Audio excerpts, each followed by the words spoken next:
ചേട്ടന് പ്രാക്കിൽ വിശ്വാസമുണ്ടോ? പ്രാക്കിലോ? എന്താ അങ്ങനെ ചോദിച്ചേ?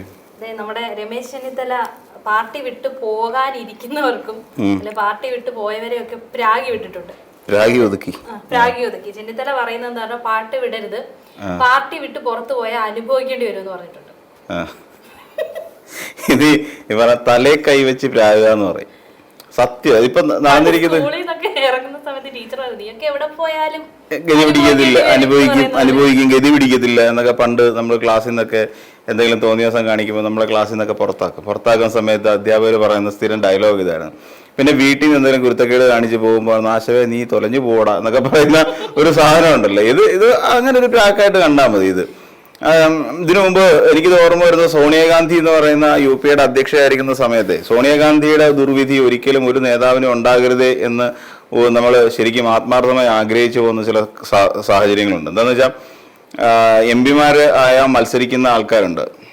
അപ്പോൾ മത്സരിക്കുന്ന ആൾക്കാരെ കോൺഗ്രസിന്റെ MP കൊണ്ട് ഏതൊരു ക്ഷേത്രത്തിന്റെ പേര് ഞാനിപ്പോൾ വിട്ടുപോയി. ആ ക്ഷേത്രത്തിന്റെ മുന്നിൽ കൊണ്ട് നിർത്തിയിട്ട് സത്യം ചെയ്യിച്ചു. അതായത് ഞങ്ങൾ ജയിച്ചു കഴിഞ്ഞാൽ ഞങ്ങൾ കോൺഗ്രസ് വിട്ട് പുറത്തേക്ക് പോകില്ല എന്ന്. അങ്ങനത്തെ ഒരു പാർട്ടിയായി കോൺഗ്രസ് അധപ്പതിച്ചു എന്നുള്ളത് ഒരു രാഷ്ട്രീയത്തിന്റെ ഒരു വല്ലാത്ത ഒരു ചുറ്റുപാടാണ്.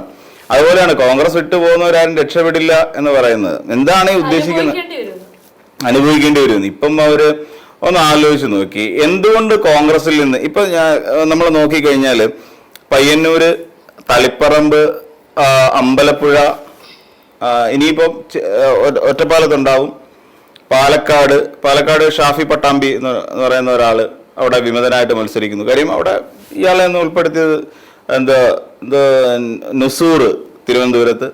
അപ്പൊ അങ്ങനെ ഒരുപാട് ആൾക്കാർ ഇപ്പം കുട്ടനാട് ഇങ്ങനെയൊക്കെയുള്ള ഭാഗങ്ങൾ, ഇപ്പൊ ജോസഫ് വാഴക്കൻ, ഏറ്റുമാനൂർ, ഇങ്ങനെ ഒരുപാട് പേര് ഇപ്പം പാർട്ടിയിൽ വിമതന്മാരെന്നുള്ള നിലയിലേക്ക് മുദ്ര കുത്തപ്പെട്ടു കഴിഞ്ഞു.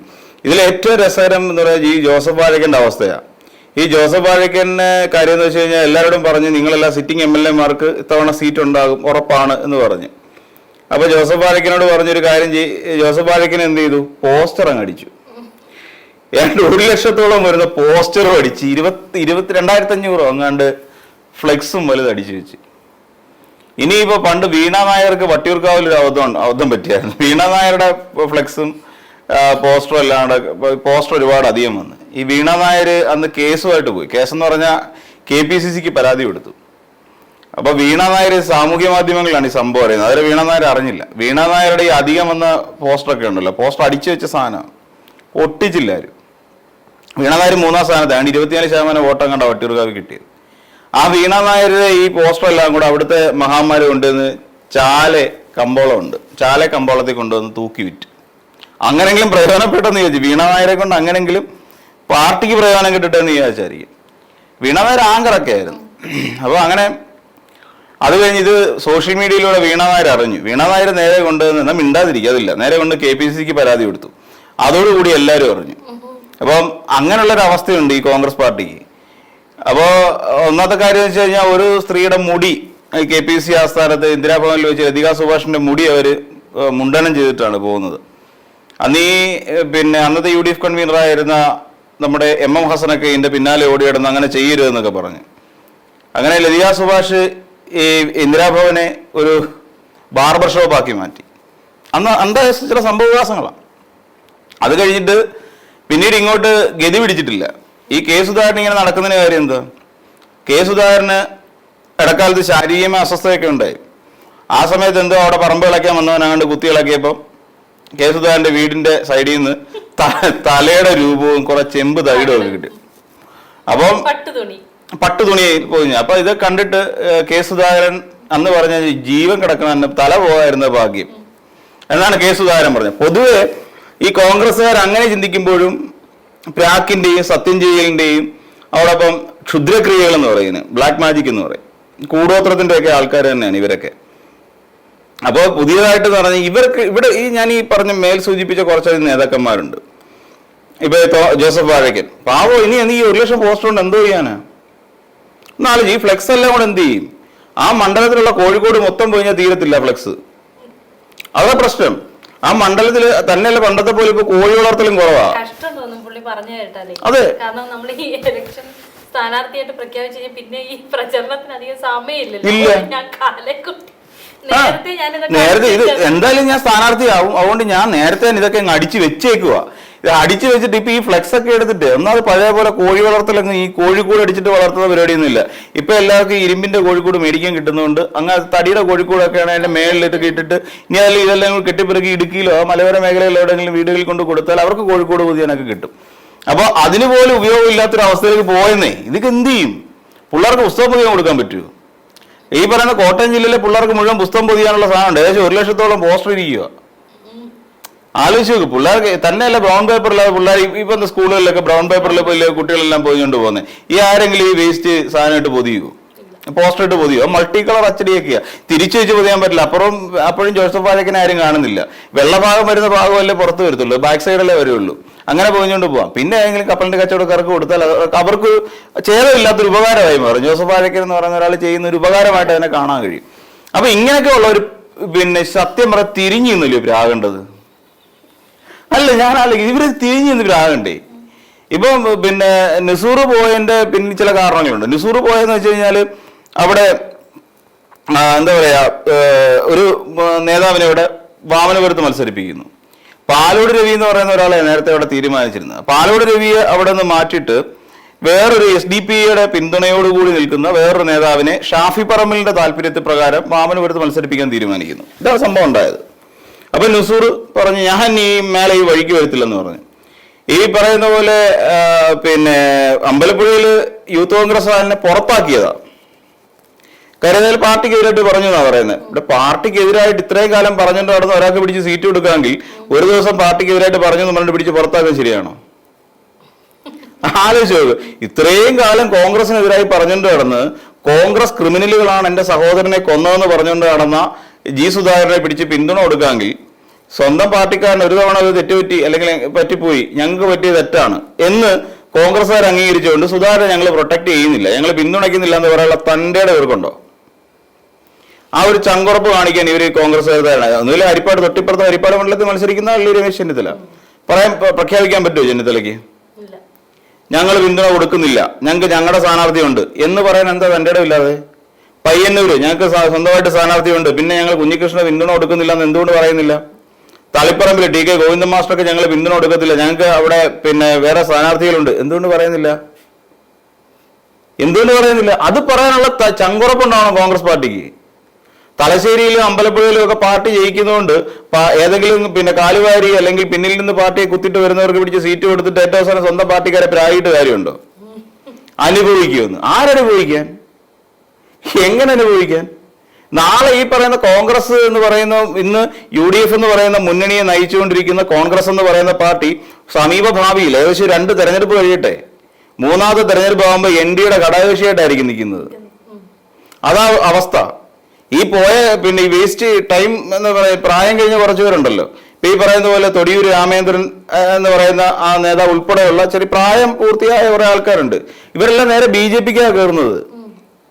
BJPക്ക് ആളെ കൂട്ടാണ് ഇവർ ശ്രമിച്ചുകൊണ്ടിരിക്കുന്നത്. പത്മജ ഉണ്ടല്ലോ, പത്മജ പോയി കഴിഞ്ഞാൽ പിന്നെ ആരുണ്ട് ചോദിക്കാൻ? പത്മജ പോയി കഴിഞ്ഞാൽ പത്മജ എന്ന് പറഞ്ഞ ആരുടെ മകളാ? K കരുണാകരന്റെ പുത്രി പോയി. ഒരു മുഖ്യമന്ത്രിയുടെ മുൻ കോൺഗ്രസ് മുഖ്യമന്ത്രിയുടെ മകളാ പോയത്. മുൻ കോൺഗ്രസ് മുഖ്യമന്ത്രിയുടെ മകൻ പോയി. അവനെ കൃപാസനം വഴി അങ്ങോട്ട് കയറ്റി വിട്ടത് ഇല്ലേ?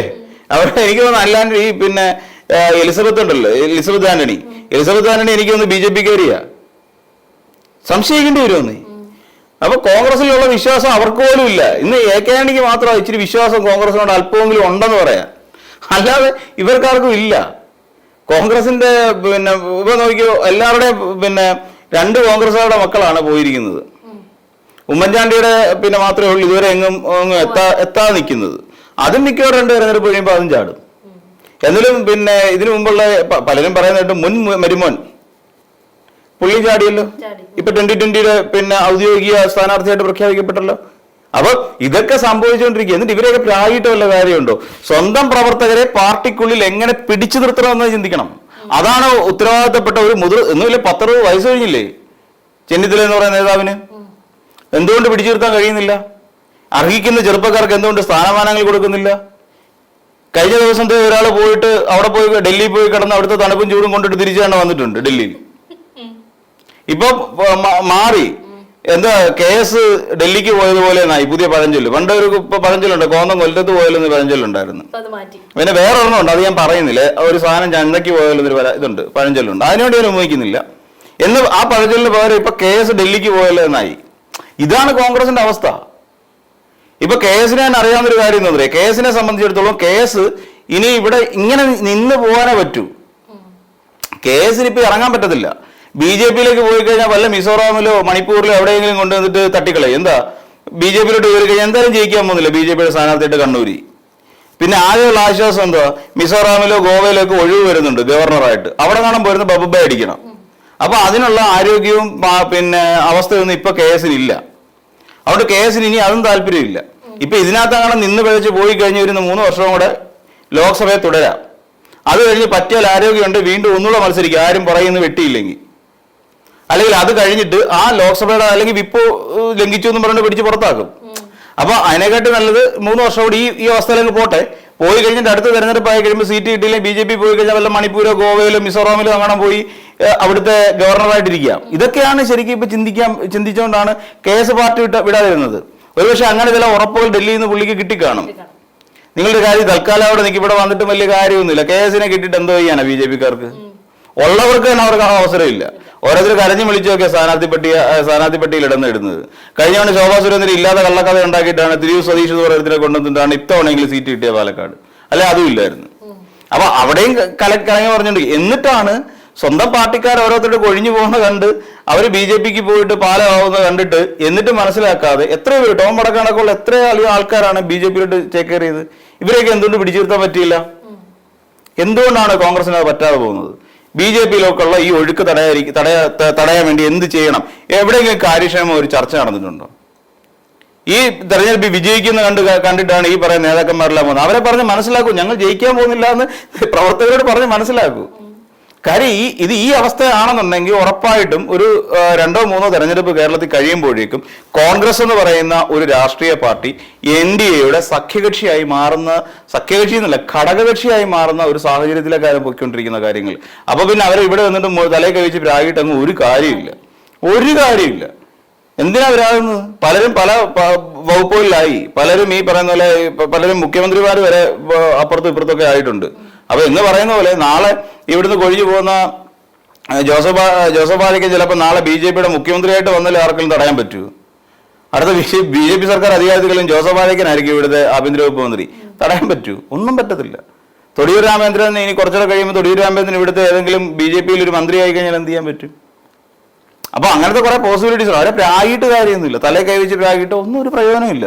എങ്ങനെയെങ്കിലും ഇവരെ പിടിച്ചു നിർത്താൻ വേണ്ട എന്താണ്? അവർക്ക് അവസരങ്ങൾ കൊടുക്കുക, കെട്ടിയിറക്കപ്പെടുന്നവർക്ക് സ്ഥാനാർത്ഥിത്വം കൊടുക്കാതിരിക്കുക. രമേശ് പിഷാരടി എന്ത് ചെയ്തിട്ടാ?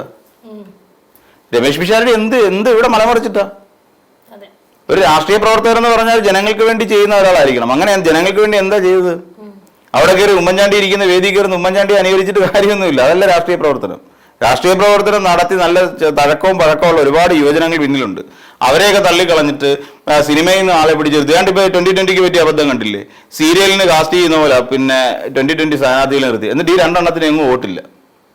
2 സ്ഥാനാർത്ഥികളെ ഒന്ന് തൃപ്പൂണിത്തുറയും മത്സരിപ്പിച്ച് പറഞ്ഞത് ഏറ്റുമാനൂരും കൊണ്ടിട്ട് 2 പേർക്കും അവിടെ ഒന്നും വോട്ടും ഇല്ല. അവർ വോട്ട് ചെയ്യാൻ പോലും അറിയത്തില്ല അവർക്ക്. ഇങ്ങനെ ക്വാളിറ്റി ഉള്ളവരാണ് 2020 നിയമിച്ചിരിക്കുന്നത്.